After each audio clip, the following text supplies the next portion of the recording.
Hello दोस्तों, आप सभी को नमस्कार। स्वागत है आपका मेरे चैनल प्रॉपर्टी पाठशाला में।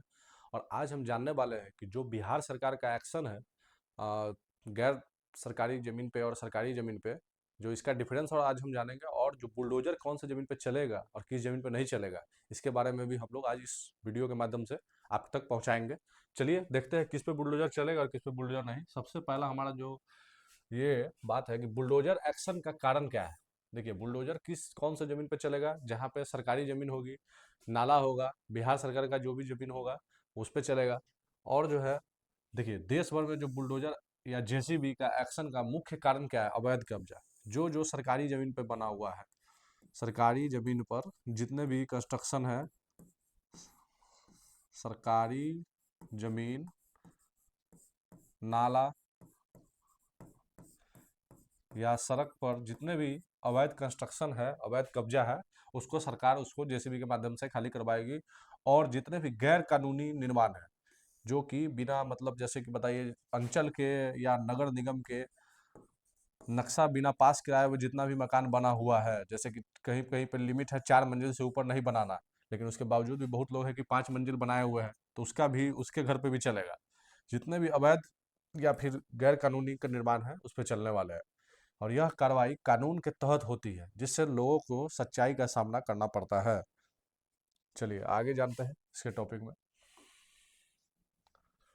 सरकारी जमीन के खतरे। सरकारी जमीन में आने वाले भविष्य में जो खतरे होते हैं, जो सरकारी जमीन पर लोग उसको बना लेते हैं घर को, और उस पे जो खतरा होता है, ये देखिए, सरकारी जमीन पर कब्जा मुख्य रूप से खतरनाक है। कोई भी सरकारी जमीन होगा बिहार सरकार का या भारत सरकार का, उस पे आप बनाइएगा तो वो खतरनाक है हमेशा से। जैसे कि देखिए, सड़कें, नदियाँ और स्कूल की जमीन, इन पर कब्जा करने से कानूनी कार्रवाई का सामना करना पड़ सकता है। जैसे मैंने पहले बताया है कि आप जब भी बिहार सरकार या भारत सरकार की कोई भी जमीन बनाइएगा जो कि सड़क पे नक्शे में उसका बिहार सरकार वो जमीन है, और उस पे आप कंस्ट्रक्शन कीजिएगा, तो उसको आपको जेसीबी या फिर आपको उसका बुलडोजर उस पे चलने वाला है। अतिक्रमण और विकास परियोजना। देखिए, कभी भी विकास परियोजना, जैसे कोई रोड है, पहले से 2 लाइन है, अब उसको कन्वर्ट करना है 4 लाइन में, तो फिर आपको उसका फिर जमीन अधिग्रहण करेगा, और अधिग्रहण करेगा तो उसमें आपको फिर पैसा भी मिलेगा। अधिग्रहण जब सरकार करती है कोई भी जमीन का, तो फिर उसका आपको पेमेंट मिलता है, जो वहाँ का रकबा होता है, जितना भी रकबा आपका डिसमिल के हिसाब से होगा, जो कोई वहाँ का रजिस्ट्री ऑफिस या फिर अंचल जो है डिसाइड करता है, तो उसका 4 गुना जो है पेमेंट आपको मिलता है। जैसे कहीं पे आपका 1 डिसमिल का सरकारी मुआवजा होता है 1,80,000, तो उसका 4 गुना आपको पेमेंट मिलेगा, 7,20,000 रुपया 1 डिसमिल का। इस तरह से जो भी हो, लोगों का जहाँ जहाँ का जो सीमन है, उसी के हिसाब से पेमेंट मिलता है। और चलिए देखिए, अतिक्रमण और विकास परियोजना क्या होता है। विकास परियोजनाओं में शामिल रोड चौड़ीकरण, हाईवे और रेलवे प्रोजेक्ट अतिक्रमण पर कार्रवाई को प्राथमिकता देते हैं, और यह सुनिश्चित करता है कि सार्वजनिक महत्व के कार्य के सुचारू रूप से चल सके। जैसे कि कोई रेलवे का जमीन है, पहले से उसको अधिग्रहण किया हुआ है, और उस पर क्या किया, कुछ लोग घर बना के रख लिया, तो उसी को खाली कराने के लिए भी बुलडोजर और ये जेसीबी की चलने की संभावना रहती है। चलिए आगे की स्लाइड में देखते हैं फिर। बिना नक्शा पास निर्माण, जैसा कि मैंने शुरू में भी आपको बताया था पहले भी इसके बारे में, कि बिना नक्शा पास कराए निर्माण। देखिए, जैसे सब चीज़ का दायरा है। अभी अपना लोग को लगभग अंचल अंचल या प्रखंड लेवल पे क्या होता है कि ज़्यादा से ज़्यादा आप जो है उसको 4 मंजिल तक ही आप बना सकते हैं। उसके ऊपर में जैसे ही आप जाइएगा, तो नगर निगम, नगर निगम या नगर पंचायत से आपको नक्शा पास कराना होगा, या कार्यपालक पदाधिकारी जिसमें रहते हैं, कार्यपालक पदाधिकारी,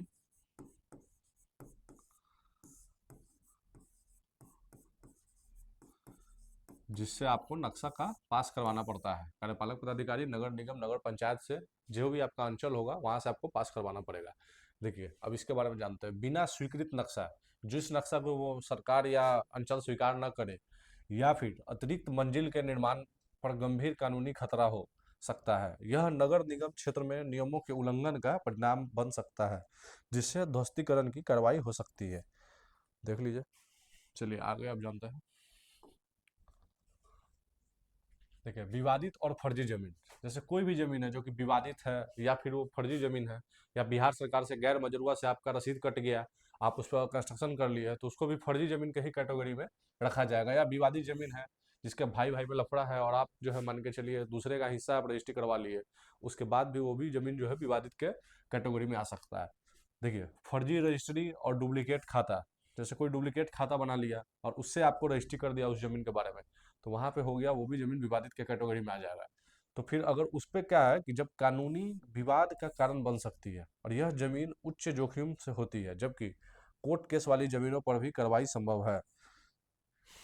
जैसे कोई कोई जमीन है कोर्ट केस में चला गया, तो वो जमीन जैसे ही आपको टाइटल सूट में आपको जो अगेंस्ट पार्टी होगा, जैसे वो जीत मतलब विन कर जाएगा उसको या जीत जाएगा, तो उसके बाद आपको क्या होगा कि उस पर भी आपको एक्शन लेने की उसको सरकार को मिल जाती है पावर। चलिए, किन जमीनों पर बुलडोजर नहीं चलेगा। अब हम लोग जानेंगे, इतना अभी तक जान रहे थे कि किसकी जमीन पे बुलडोजर चलेगा या जैसे भी बिहार सरकार या भारत सरकार का, लेकिन अब जानेंगे किस जमीन पे बुलडोजर नहीं चलेगा, जो कि सेफ श्रेणी में आ रही है। देख लीजिए, ये जो सेफ है उस जमीन के बारे में हम जानेंगे। देखिए, वैध रजिस्टर्ड जमीन और नक्शा पास निर्माण से सुरक्षा मिलती है।